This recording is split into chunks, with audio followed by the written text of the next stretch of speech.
What did you think about the Dark Side? Shang Tsung, Mylena, Reiko, Cabal, and any of those guys before we go into the last one or two of them? I think they were all of them were wasted. Especially Reiko.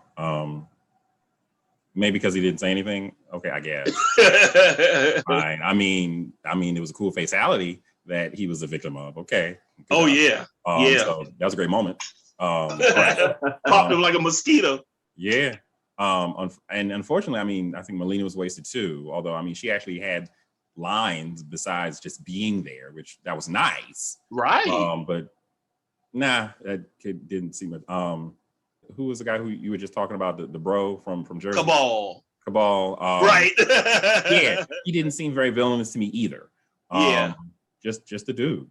And that was another relationship that you want me to believe that they had this history, because they said it between him and Kano, but nah. This dude just shows up. He's got a mask. He looks like Bane, but not. Doesn't sound like anything. And I'm supposed to be invested in him fighting whoever. I wasn't. So nah. I agree. Shang Tsung could have been a little more, I don't know, maybe imperial, but he also spent a lot of time looking bored. But at least he was able to, have this contempt for these champions who weren't very champion-like. Okay, that came through. Yeah. But otherwise, he's walking around looking bored until he finally does his fatality, which I'm like, okay, so he got a fatality. Why couldn't Raiden get a fatality? But okay, didn't happen. Right. I was looking for more from Shang Tsung if he's going to bother to be in this thing, if he's going to bother to be involved. You keep telling me the bad guys, they don't play by their own rules. Okay, but then he finally gets in there, and I'm like, okay, whatever. So I think they were all wasted. I think there were too many characters in general. And we haven't even gotten to Goro yet. But I thought there were too many characters in general. If you're not going to have a tournament, then why do we have 10 characters that we need to invest time in? If there's not going to be a tournament between them, if it's not going to be 5-on-5. So that's my thought about the bad guys. While you at it, throw Goro in there. What just reminded me of the Incredible Hulk, which all right. Yeah, he was a cartoon. All right, he's pretty good. He also was the victim of a pretty cool, at least, ending movie. If it wasn't a fatality, like all right, he got messed up, which all right, fine. Yeah, he got gutted and everything. Yeah, so that he got. But the fact that Cole's wife is the one who did him in, diminishes him a little bit. And this dude is gigantic. He's gigantic. He's got 4 arms. Come on. Yeah. And she hits him with the axe, and she almost took him out by herself. Like, then I'm no longer scared of him, and I'm supposed to be scared of him. And having fought him in the games, I'm supposed to be scared of this dude. And you bring him here, and he's not nearly as scary, and he can talk, which I don't know, maybe he talked before. Again, he reminded me of the Incredible Hulk from the Marvel movies, and I need to stop comparing everything to the Marvel movies, but it's some of these things, there's like a spectacle that the Marvel movies and even 1 or 2 of the DC movies have done better. And I think that happened here. So yeah. All right, Peter, you got the Outworld, including Goro. What do you think? Okay, I'm glad that we are seeing eye to eye for most questions and content. Sometimes I hate being the Simon Cowell of the 3 of us, but hey, let me just start off by saying they got the wrong guy to play Shang Tsung. I'm sorry. Yeah. Like this guy, I don't know his name, but he made for a good white collar criminal in Batman, which I believe he played that character, with the smart, sign contact and sidebar content and all these things. But as far as Shang Tsung, no, he just was not that guy. The guy who originally played him, I don't know his name, but to me, he kind of did get typecasted throughout his career because he has that menacing look, like that sinister. That's right. Yeah. You know what I mean? It's just, for me, it's all about the visuals first. It has to be a foundation for the character. Correct. Is this actor the right man or woman to play this character? And when, to me, that's like the weak link in the chain as far as am I going to enjoy this movie or whatever. Really quick, as far as the other character, the villains, I didn't get a sense of, man, they're gonna kick some butt. And like Kevin said, and I didn't. Well, I kind of did realize this during the watching the film.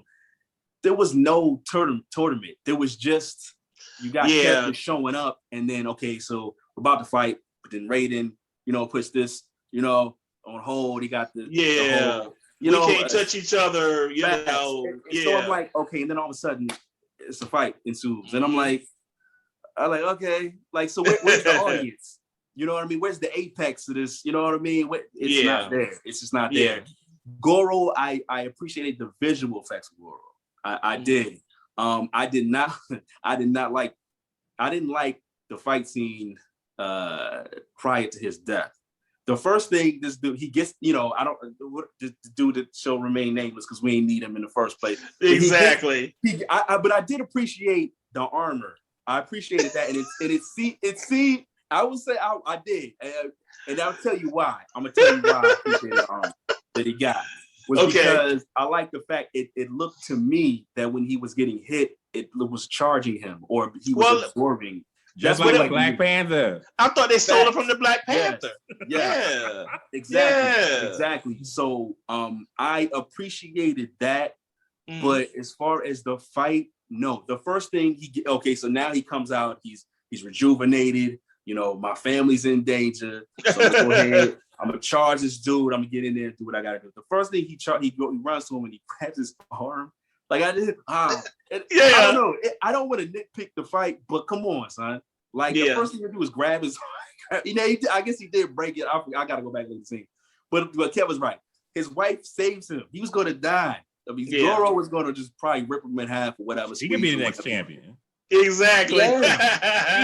She took down Goro. Like, dude, if it had not been for the axe, you know what I'm saying? The fight, no. But the visual effects of Goro, I appreciated. I didn't see any, bad visual effects. But I didn't think about that, kid. Like the Hulk, huh? Like I didn't. I agree with that. But yeah, he had his bully on. Probably not fair because but right. Having seen Goro, I'm like, okay, what are you gonna bring to this character? And there's nothing there, and he gets taken down by an axe from a human who's not even trying to become a champion. That was my issue. They robbed him. They really did rob him. I thought it was wild that he brought the fight to Cole's house. Yeah, it's we're not fighting in the outworld. We're not fighting in the desert scene. We're not fighting on the bridge. We're gonna go to your crib the way you lay your head down. And I'm like, are you serious? Yeah, that was wild. That was wild. Last person real quick, and we'll just take a second, is Reptile. And I thought that they did Reptile pretty good. I liked how he kind of had the crocodilian thing going on. And then they used the tongue once or twice, and then he did the invisibility, that was all that I could ask for. So he got his heart tore out. He got a piece of his heart tore out, but I thought that the way that they had him looking and all, and that little chunk that he had in the film, I thought was good. What did you all think about Reptile? I agree. I didn't find much noteworthy about him. Because again, I have seen invisible enemies before. We've seen Predator, but okay. Yeah. Again, I'm comparing things to other movies I've seen. But I don't think it was bad. I agree. The special effects were very good. Even when he was half invisible and had that flare stuck in him. Following him around, because that can easily look very silly. But he was, here today and then gone right away, which I guess, that proved that Kano could do a thing. So he did the thing. Yes, he did. Good job, Kano. Kano wins. And then Kano wins. What the heck, you weirdo? What are you talking about? Wins what? We don't. Right. But no big issue with Reptile. No. How about yourself with Reptile, Peter? It was cool. CGI fight.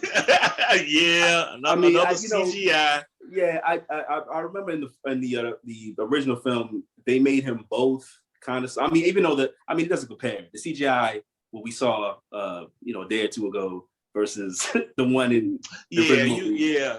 It doesn't compare. But I will say I do like the fact that in the original movie he actually transformed into a ninja. You know what I mean, with the green and black. True, because before that he looked like hideous. Yeah, but he was the comic, like the cartoon creature. The caricatures, So I think that they knew where their bread was buttered on that. It's like, all right, we need to get him in human form fast, and even then that took too long, you know. Right. No. But just the fact of giving us the whole rated R feel was something that we needed, because we didn't need the movie to be neutered with PG-13 and them kind of, you know, skirting the different things that we've wanted ever since we picked up the joystick. You know, it was cool that for me it began almost like Scorpion's Revenge. If you all saw or heard about that animated movie that came out a little bit before this one, that was rated R too. But it started the same way with showing how Scorpion wound up in hell and showing his family be killed and all by Sub-Zero. So I thought that was a good little nod to begin with. The problem was it seemed like that movie and the way it started wasn't carried through the rest of the movie. When they were in Japan, it was a whole other serious threat looming type of deal. And then when we started to meet Cole and meet the characters and all, it was like, you know, Meet the Browns or something, where we got all these colorful people popping up out of nowhere. And it lost that oomph, that thing that the Japanese scenes had. And then it didn't come back until Sub-Zero and Scorpion fought near the end. One moment I really liked, even though I did complain about Liu Kang being underdeveloped, when he brought that dragon out of the ground. That fatality. Man. Yes, please. More of those. Thanks. And he did the bicycle kick right before it. Yeah. And you know, they had lots of nods to the fans. I think they calculated on the whole calling your own fatalities. Yeah. I don't know where they thought that was going to be a good idea from. Like it's breaking the third wall or something. Yeah, that was just weird to me. Like with everyone who did it, with Kano and Kung Lao. And someone else did it too. Shang Tsung did it, and Cabal let everyone know. I didn't have a problem with Shang Tsung. And check it out. I didn't have a problem. Yeah, no, that was what the heck. I didn't have a problem with Shang Tsung saying your soul is mine. I didn't have a problem with that. But Cabal talking about it, like what? Okay. And then like you like when they scream before their soul finally gets eaten, but then dude didn't scream. So what? Yeah, that's true. What? What are you talking about? So oh man, my visual moments were, like I said, the very beginning in that gigantic fire dragon. Yes, more. Thanks. Yeah.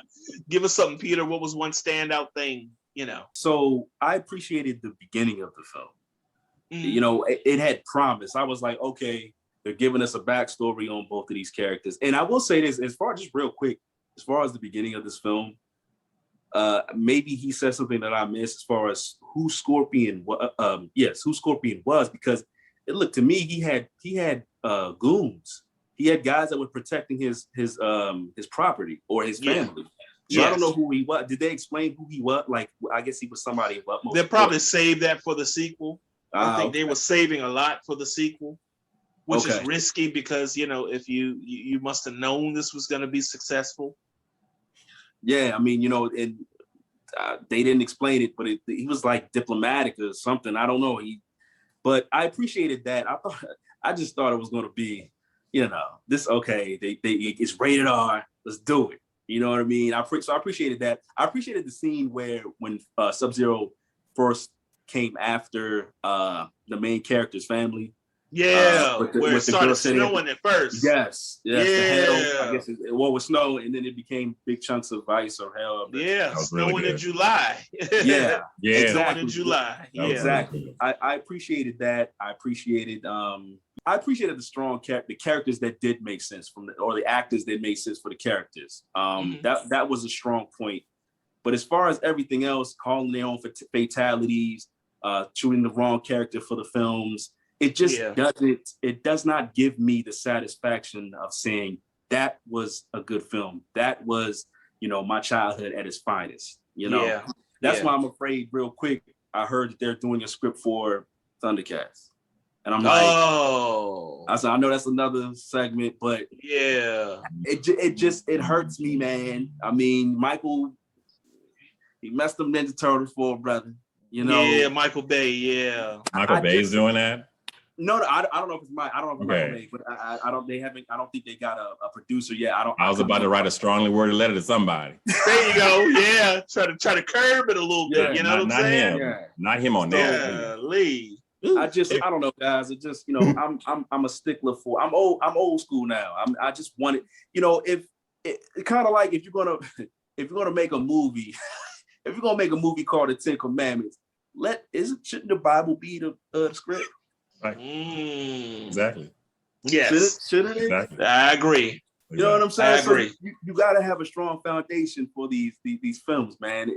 But like we said, Hollywood is going to be Hollywood. Yeah, exactly. Some big wig in here that's going to say, well, you should put this in script because statistics and marketing projections say X, Y, Z. So I don't think but this film had its strong points, negative points, but it's just the characters didn't, not all the characters did it for me. They didn't. I thought that they took a weird approach with the whole marking, the birthmark kind of marking that people would have. I thought it looked like a rash. I thought it was like you need to rub a little mercurochrome or something. Some cortisone on that. Right there, Right. And so that's the Okada, right? And then you got different people doing different things to bring out theirs. And while you said that, I was laughing because while you said the Coles look good, in my impression, I'm like, this dude grew a Tommy Hilfiger shirt out of nowhere, like a Ralph Lauren, what is he gonna do with this? Where's this going? It was Paisley. Yes, and then the other part of his Okada, if that's what it is he became a coach. All right, you're gonna go and run deep, and then you're gonna go over there. I'm gonna throw you the ball, and I want you to save him over there, and then you're gonna come. I'm like, I ain't listening to you. You just got mopped up by everybody in the movie. Maybe his true power was leadership. I'm willing to take that at this moment. You know what? Or maybe it was hearts. I mean, hey, you need every team needs heart. Man. Yeah, that's true. We didn't know we were really watching Captain Planet. We ain't know. That's it, man. Yo, this Okada and stuff is just too much, man. But they had to jump our boy Sub-Zero at the end. And it was at least cool how they brought Scorpion back out, because once Cole had the blade in his hand and the blood got on it, it brought him out, with them saying earlier that another one of your powers is you can tap into your ancestors' abilities. And I didn't know that would mean bring him back so that they could kind of do a little 2-on-1, you know what I'm saying? Right. And so I like that for being kind of the final fight. And then when Scorpion had to go on and pull his mask off and fry him, that was real good. But that get over here, the way that it was in the final, was way better than it was in the trailer, where it sounded like somebody's school teacher said it. Thank you. Get over here. Yeah. Hey Wilson, get over here. I'm like, no, it's get over here. You know what I'm saying? Okay. The execution of him saying that was there. I appreciate it. And like you said, it definitely was a night and day of the trailer. Because to me, the trailer sounded like he had a heavy accent saying it. But then this is the problem. And I wrote this down when I posted this on the gram as far as review. And I know I might be nitpicking. Maybe y'all could tell me. Hey man, we're putting it all out. Okay, so riddle me this. Scorpion and Sub-Zero spoke Japanese to each other not the entire film, but amongst themselves in the beginning, and even at the final, scene when they're, fighting. Mm-hmm. But then the words that he screams, "Get over here," in English. I'm like, wait a minute. Like I appreciated the way, you know what I'm saying? I appreciated the way you said get over it because we were all waiting for that. That was in the trailer, right? When you have a trailer, you know, despite what I think, because sometimes trailers just show too much. I wish there was a way to like kind of hide a lot of things. Because I don't know about y'all, but I'd be in the movie theater, and when something goes down in the movie theater that was in the trailer, and people gasp or laugh, I'm like, y'all, come on, y'all saw that in the trailer. It's no longer a surprise. Dialogue being dropped. Right. But you know, I appreciated it, but it was like, y'all, how you speak English now? You know what I'm saying? Like, right. If he had spent a moment saying any English at all before, it would not have been maybe as jarring as it was. True. Because like you, Peter, I was glad they threw that in there.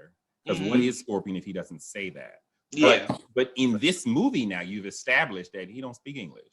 Yeah. And in the beginning of the movie, he wasn't speak. I think he was speaking Japanese, but there was a moment where Sub-Zero was speaking to him in like Chinese. Yeah. Because he said, I don't know what you're talking about, but I'm gonna get you. Right. So you spent all this movie. Yeah, because one is Chinese and one is Japanese, so that's already kind of their. Yeah, they addressed that, you know, the whole language thing. So now you got this So in this movie now, it's a random English thing, which doesn't match with what you had before. Yeah. And on the same point, when he gives, I guess, the last will and testament to Cole at the end, I'm like, so does Cole understand you? Because I mean, I as a movie viewer, I see the subtitles, but like, because What's going on? It was a little weird to me. But then again, how much realism do I need from this movie based in total fantasy? Yeah, it's just little things, you know. But when the things that you already put in the movie, it doesn't match up with what you're giving me now. You got a problem with your storytelling, and so that's when I stopped just enjoying the fantasy. And then I'm like, wait a minute, how does that work? Because that's not what you just did. Exactly. So the language thing, I agree, Pete. It was a little weird how the language thing went down. And that's the thing, because Jamon, you were talking about the inclusivity in this movie, and it's great that they actually have Asians playing Asians, you know? Right. You know, it's great. Mm-hmm. But then you have this thing, this language weirdness, where you gotta please fans, so you gotta throw in a catchphrase. And yes, he says get over here in English in the video game. Yes, he does, but nobody cares about what he speaks because it's a video game. But but you got this movie with a plot now and a backstory. Where language is an important part of it, and then all of a sudden random English for no reason doesn't sound like him, but it sounds like the Scorpion from my memories. Yes, it does. Yeah, but so they check that box. Doesn't sound like this actor. So that's where'd that come from? Yeah, and then you know he's giving his final plans to great grandson, and well, I guess he understood him.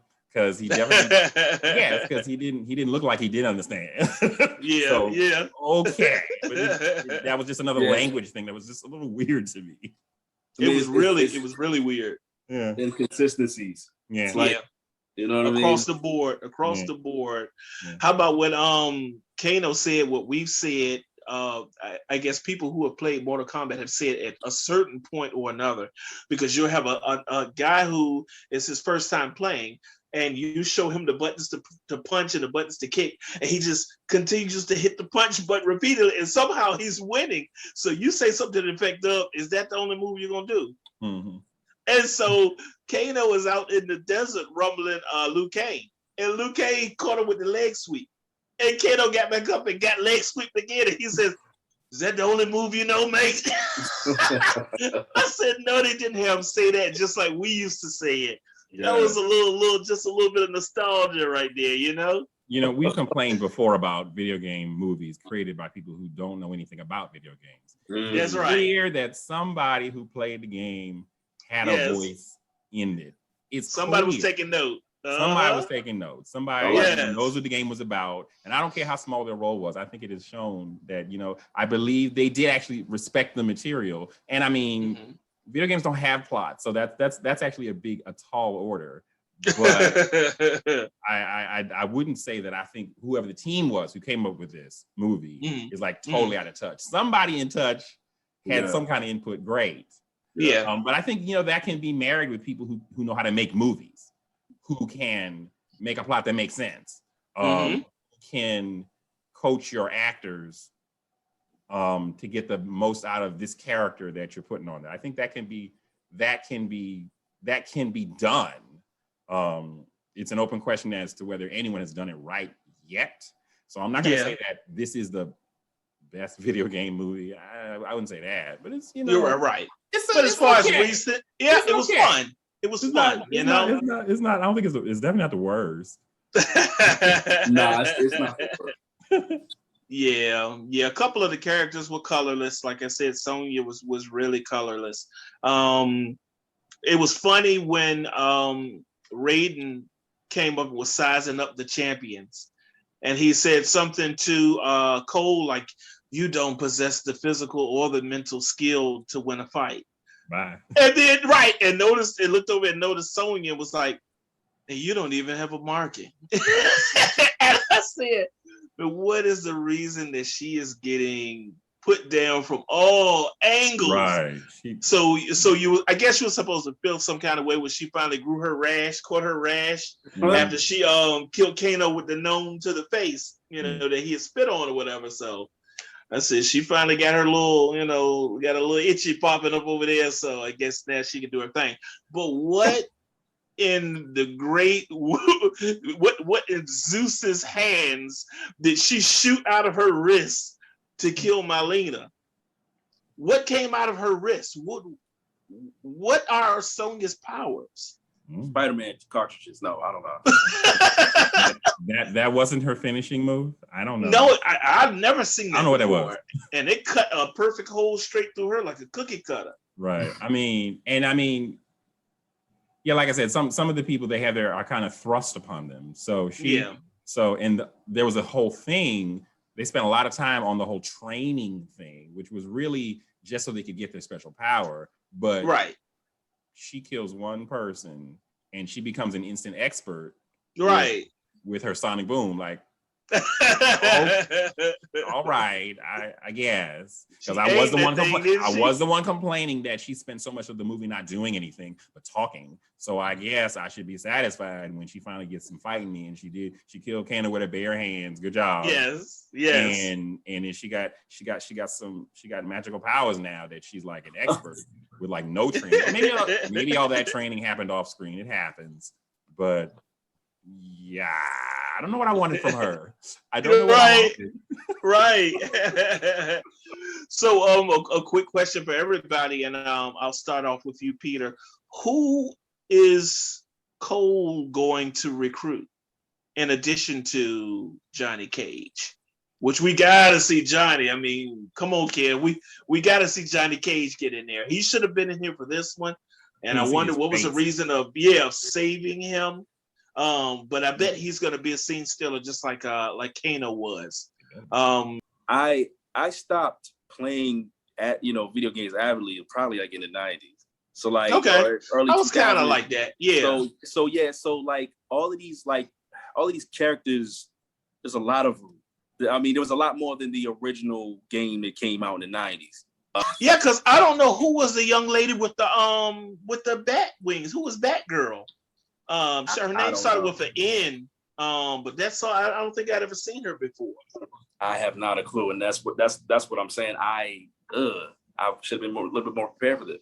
She was really important to Shang Tsung for some reason.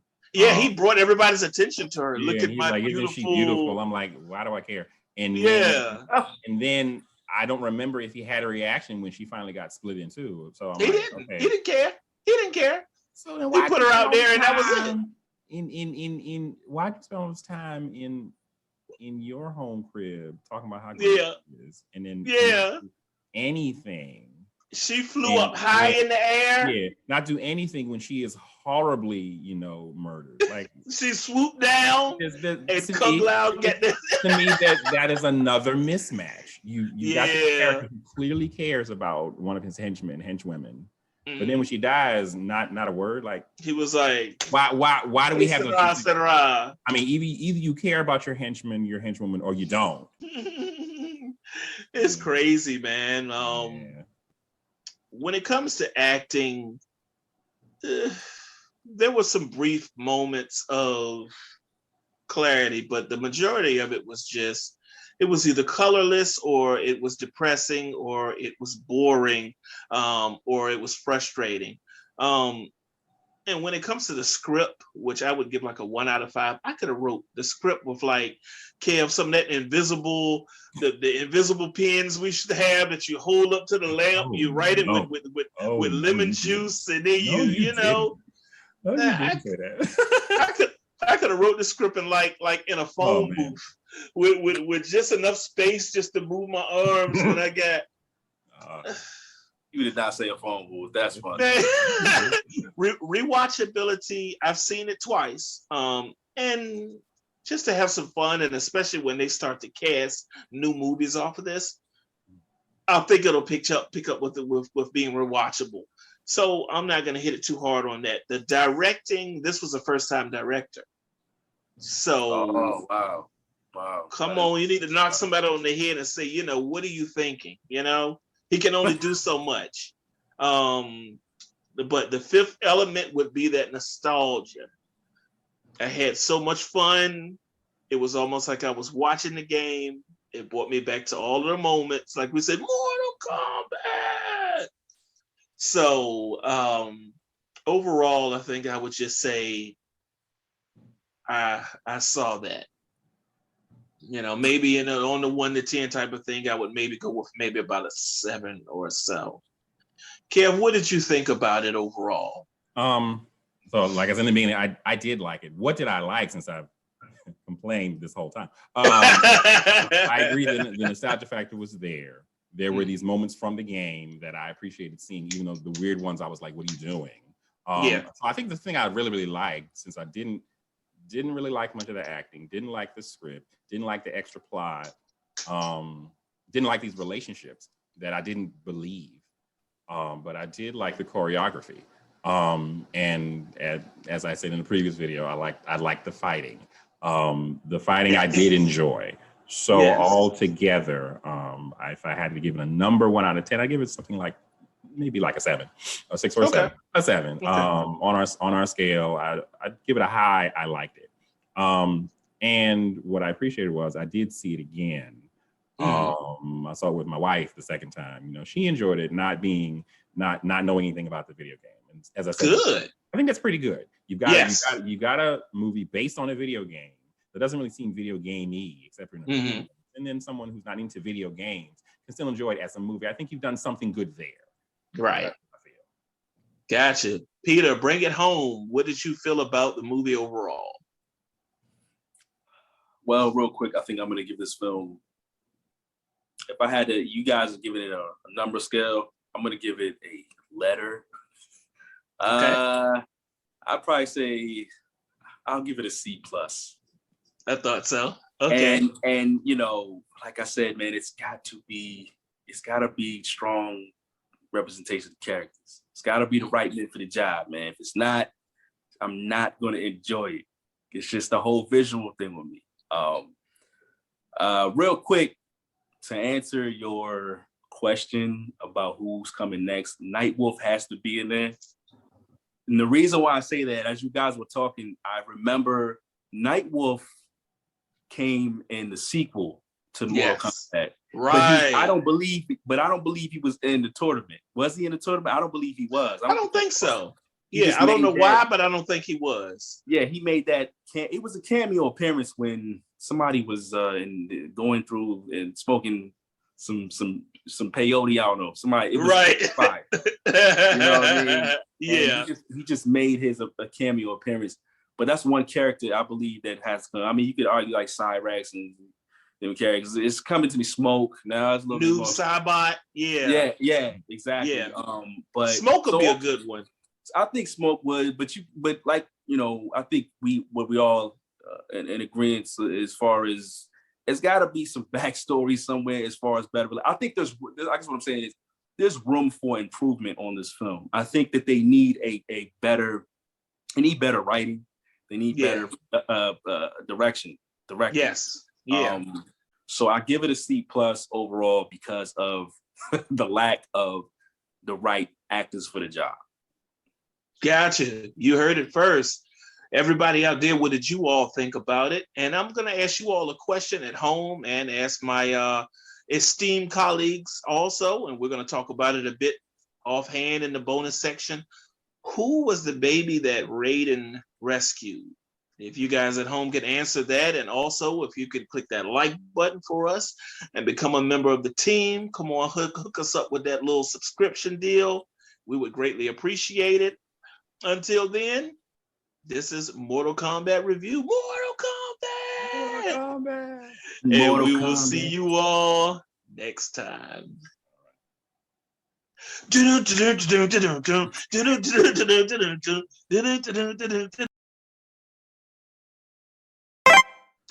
Cole's fight or flight response should have kicked in several times in this movie.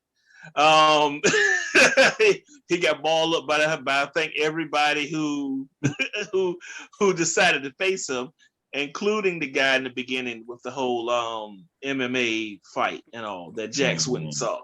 And so after he got balled up, his daughter, who we thought was his sister or a homeless girl or the girl who cleans up, right, who cleans up after everybody's done, you know, and she kind of helped him get over it or whatever. And that was funny. It was also a trip how people were being referred to as champions. And I heard that word thrown across the movie so many times. Are these your champions?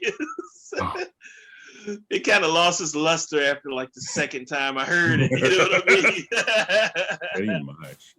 Yeah, but once again, who was the baby? Who do you think that could turn out to be? Because I don't know of that going on in the game, you know? Maybe it's the guy that yells toasties. Maybe it was it.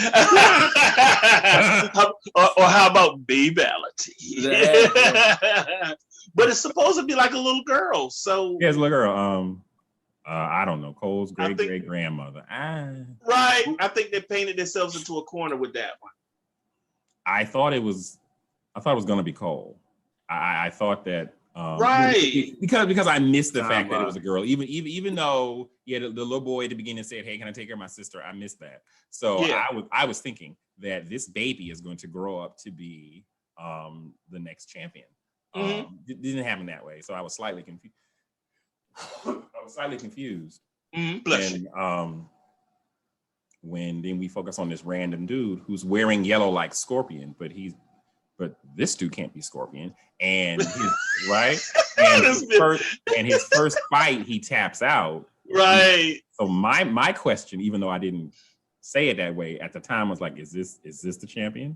Because he was not very champion like at that point. No. Yeah. I don't know. I feel like they're not gonna bring up his ancestor again. So I thought he looked like he could have been like Keanu Reeves' like nephew or something like that in real life. He was some of the looks that he was given, and then he kind of had some vibes like Keanu in The Matrix.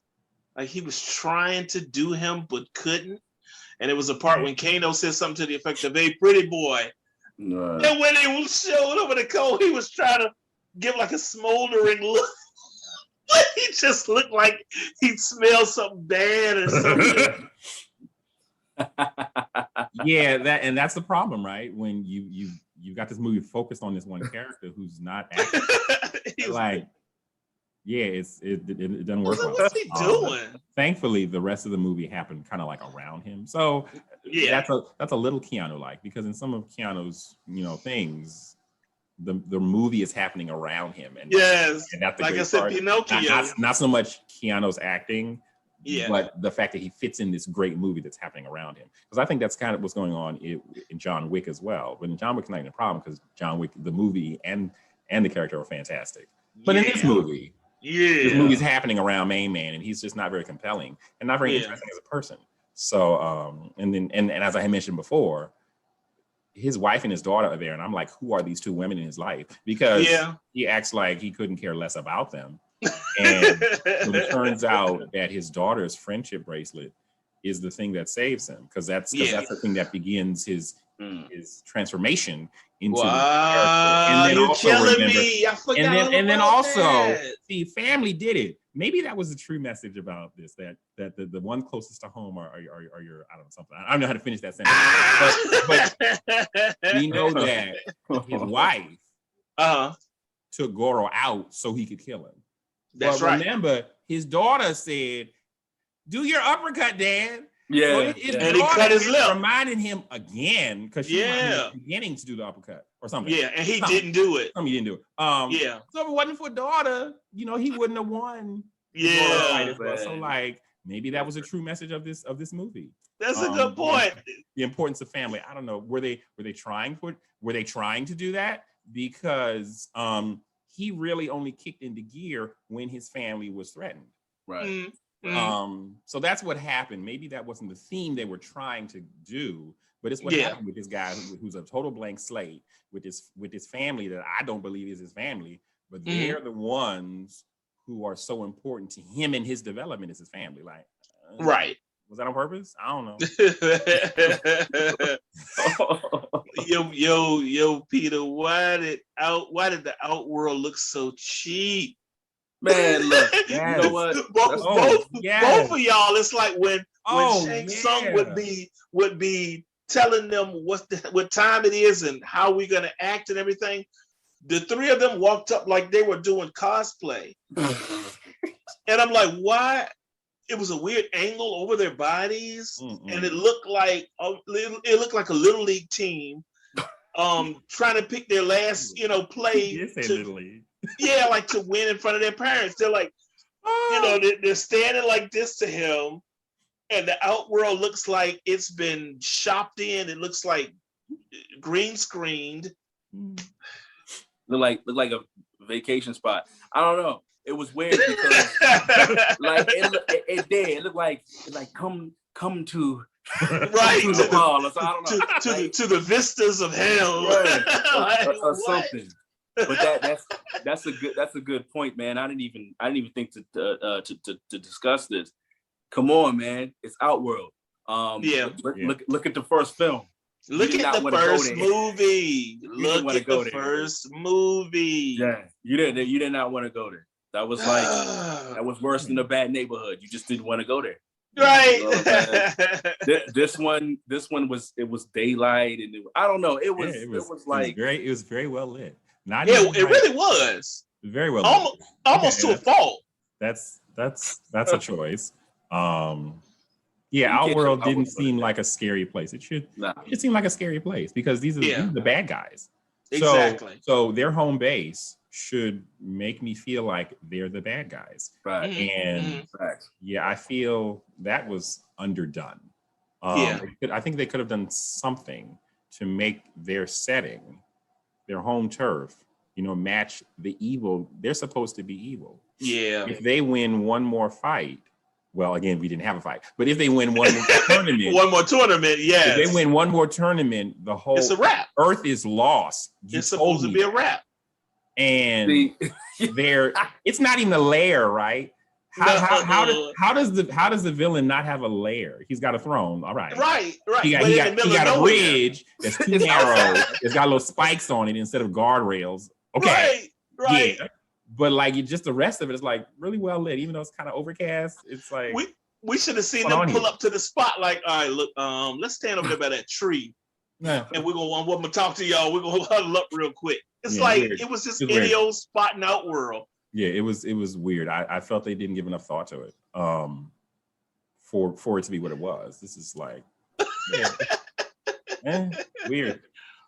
Oh man, yeah. I wish that they wouldn't have done my girl Sonya Blade like that. It was really bad. I laughed so hard when she first found Cole trespassing on her lot after he jumped down off of and she snuck up behind him and popped him in the back one hard time, and he was like, "Oh!"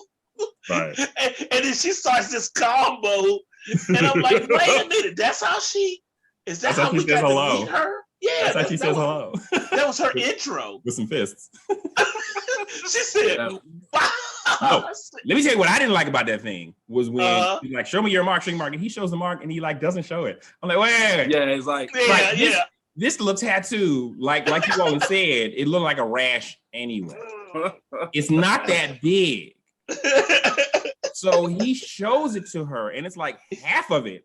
Like, nah, y'all should have shot that scene over. Y'all should have shot. Y'all should have done it. Take it at, because no, that's not. It didn't look believable. He was like, nothing. Here you go. And like he didn't really want to show it. She's got the light on him, so you can't even see it. And it really looks like half of a rash. Like, that's what I'm y'all saying. Y'all should have shot that again. Been like, hey, look, next time show a little more. Don't be shy. Man, she should have took him on in the lair to where she had all the post-ups and everything, all the post-its. And she should have hit him with a little ointment right on that spot. See if that would have cleared it up. You know what I'm saying? Oh man. Man. Get some calamine lotion on that. I mean, but these are your champions. These are your champions. These are your people. Yeah, like, man, you were like, kill them. If you're gonna make the way that you identify the champion something like a tattoo, make a tattoo out of it. Yeah, and don't have it to where I can steal it from you so that you can't even join the tournament. Yeah. What happens if the champion, has an accidental death? Who does the rash? Who does the rash transfer to? I mean, the next person that rubs up on that surface. These are the questions I come up with when I'm not taking you seriously, because it seems like you haven't really thought this through. Not at all. I agreed. How Family Guy. The mark. It's like the mark of the beast. It should be the mark should be scary, or I'm looking like a bad case of eczema. Like, nah. What were you saying, Peter? No, I said, hey, Kev, how Family Guy of you to ask that question, and like that would be a funny skit on Family Guy. Like, like it would cut to it. Yeah, and it would cut to something, Oh man. Yeah. I could have taken 1 grain of rice, and one of those little feather tip little pens, the ones that write really small, and I could have wrote this script.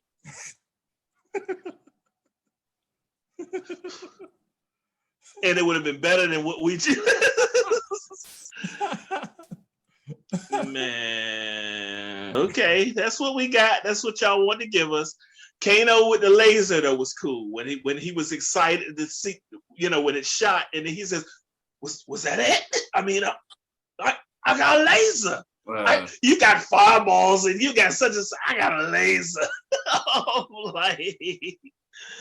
Oh man! I will say, as much as I didn't like him, because Peter he ticked me off too, but he at least seemed like he was having fun.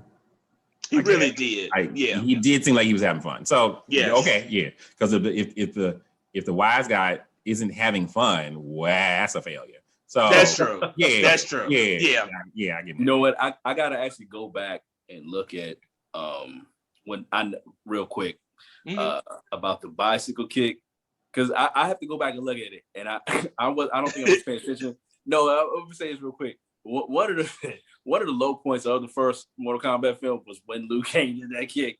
Oh yeah, it was out of nowhere. It was like awkward. That was not. It was really awkward. It was funny looking. Yeah.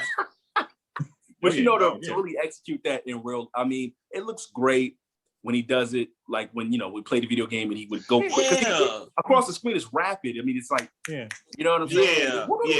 You know what I'm saying? And this was like the Three Stooges.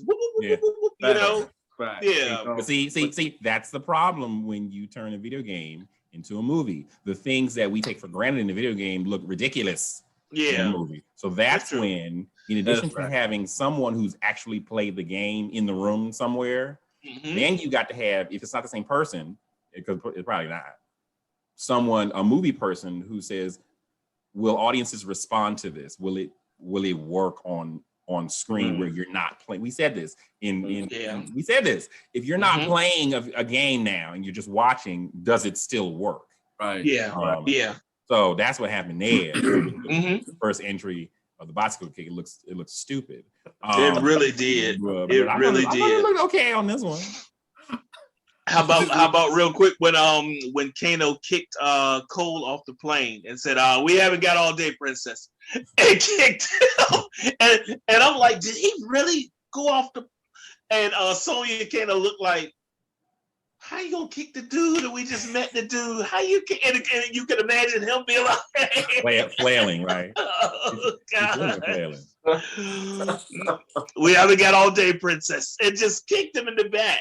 And he goes out of the plane. And then later on, he called Liu Kang princess. Yo. Maybe they were doing that to make us hate him. So when he eventually turned sides, it would make sense. Right. Maybe. Right. Yeah. You know, they do that. They do. I mean, the film has like 5 villains, but we needed a 6th one. Okay. Right. And let it be the one. Right. And let it be the one. Let it be the one who the whole time was almost wearing a sign saying, "Yeah, I'm with the bad guys. I'm with the bad guys." You know. And in movies, most of the time, the person who betrays somebody, well, they must die a horrible death because that's the unforgivable sin to betray. Yeah, that's how it goes. So that's how it goes. So yeah, all right, you made him be the one to betray. So now I'm supposed to be glad when he finally dies. And it's an ironic death because he spat on the gnome, and in the same gnome that he spat on, she killed him in the eye. Got him. Right. Yeah. Okay. All right. Oh my God. All right. And what did we think real quick about Jax with the arms, with how his power unlocked with trying to move the rock? Yeah. And all of a sudden it was like he leveled up to the next level of strength, and so they popped out and started gyrating and all, Yeah. I said, okay. I felt bad for him before he leveled up because when he was struggling with it and the hinges were popping off of his it was believable. I felt really bad for him. So it was believable. I was happy when he finally leveled up, when he finally got the arms, because in the back of my mind, I'm thinking that's not the Jax I remember at all. Like what's wrong here? What's wrong with this picture? That apparently that was his arcana which is a little odd. That it is that his arcana is to improve on something that was given to him. Like, so it didn't. It was an upgrade on. It's like technology. Yeah, it was an upgrade to technology, which is weird. Which makes me like wonder. So, what is this arcana thing? What is it? You got this concept. Yeah. And everything you put on the screen establishes the rules, and the rules don't make sense. Mm-hmm. I'll tell you what it is. Because some of them, it's like it's within you. I guess like with Kano, because he's a jerk. Then that just finally brings it. Fine. I don't really care where the laser came from, but at least we know how it came up because he got upset. Okay. Then, Cole, I don't know why his thing was what it was, but it finally came up how did it come up? When his family was threatened. I mean, that's my thesis is the family thing was Cole's thing. Okay. Yeah, he had to overcome or whatever. But with Sonya, it's like she kills the dude, so then she gets it. Like, okay, and they said that. It's not like they didn't say it. They said it, but it just doesn't add up to me. All of these things, it just doesn't add up to me, and some of the things just don't make a lot of sense. And I tell you what it usually is when it doesn't make sense. It's bad writing. Oh yeah. I could have wrote that script. Oh, yeah. Let's see. I could have wrote this script. I ain't gonna do it no more, man. But it was just right. One more. I could have wrote this script with Kool-Aid, dipping my feather in Kool-Aid, and writing it on toilet paper. I could have come up with a better. Oh man. Man, the writing was just, and the dialogue was just so generic. Real quick, did y'all like Jax's zingers? Like his not really, but no. I was rooting for Mehcad Brooks the whole time, so I kind of played the blind one on that. But yeah, he was really what I'm trying to think of something that he said, but these mother truckers work. Right. Yeah, right after he did the soul clap. I guess. I mean, because I am the one complaining that Kano got all the one-liners. So okay, you gave one to the black man. Okay, I'll be okay with it. I mean, I thought that was a funny moment. So especially because his previous arms did not work. So I did like that where he did the fatality. He comments on it. I thought that was funny. I didn't have a problem with that right there. How about the little quip at the end with Raiden after he banished Shang Tsung? Yeah. When they were like, I thought that you couldn't interfere with what's going on. And he says, I had to shut him up or something to that effect. And it's dry and brittle. Yeah.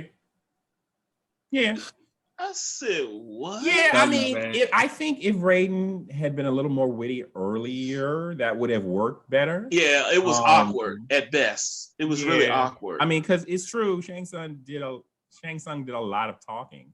He did, but Sonya. So yeah. I'm gonna say my quips are you need to shut up for her. She was given too much to say. Let me say it that way. She was given too much to say, and movie is like half exposition. Like, all right, that's enough. You get to it. You're not gonna have a tournament. At least start fighting. They were killing me with that. We got to explain that you've been doing this research, and there was through cultures, and you're a historian too. Like, all right. Yeah. Okay, and you know research, and you got all these post-its on the wall, and you know about how the arcana works, but you don't have one. And you trap Kano in your trailer for who knows why. Why is he your prisoner right now? Okay, never mind. All right. Like, what's going on? It was weird. It was a lot going on, definitely. Shang Tsung really was a disappointment. I mean, this guy was just weak, man. Yeah, like I said, he had like a baby doll face. Yeah, he looked too young. I like my Shang Tsung, like he didn't been around for a couple thousand years. You know what I mean? What? He and I went back to this reference prior. He was this close to looking like Lopan. Oh yeah. If they had made him on some, you know what I mean? Exactly. To me, I don't know. Goro is supposed to be the final fight. Not the final fight for my boy with the Tommy Hilfiger shirt that he grew, or my boy with the polo with the Ralph Lauren that he grew. But you're supposed to build your way up to that's not my Goro, and not moving like that. And when he jumped up in the air, that was a big scene. But you told us that on the trailer. You know what I'm saying? Yeah. So the trailer robbed us of a lot of parts, just like the dragon coming down and chomping the guy for that fatality. The trailer took a lot of stuff that I don't think it should have taken, Yeah, Goro has his crowning moment and his death, like out in the suburbs, like, oh, okay. Yeah, he went to your house. Yeah, like weird. Okay. Yeah. But it was funny too. One last thing, I like the way that Sub-Zero, that Joe Taslim went to Scorpion's crib in the beginning and sat down in his backyard like Thanos in Endgame and just waited for him to notice him back there. I thought that was, I like that. Yeah, I thought that was good. I thought that was cool. Yeah.